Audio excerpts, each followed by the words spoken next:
বসে আছো তুমি? হ্যাঁ, আমার এই শাকটা একটু কেটে দেবে গো। আমারও শরীরটা ভাল লাগছে না, আমি ভাবলাম যে টিভি দেখবো। বাবা তুই কি করবি? তুই কাটতে পারবি না?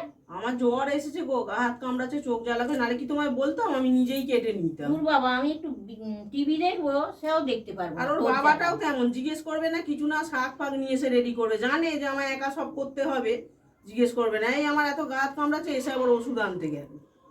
ও আবার বললো মাকে একটু দিয়ে আসো না, মা তো বসেই থাকে টিভি দেখবে, মা কেটে আমার দিবি। তো শরীরটা ভাল লাগছে না।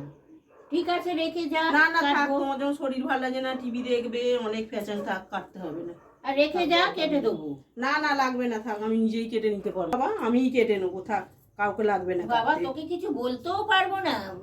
বলেছি তো, কি হয়েছে, রেখে যা, কেটে দেবো। না না থাক বাবা। এখন যদি না কাটতে পারি, কাল সকালে না কাটবো। না আমি কেটে নেবো, তোমার অনেকে টিভি দেখতে পারবে না, এখন বাবা, শরীর তোর খারাপ, থাক। একটুতেই রাগ, হ্যাঁ থাক, কিছু আমার কাটতে বলতেও হবে না। পারবো না, ভাবলাম একটু টিভি দেখবো।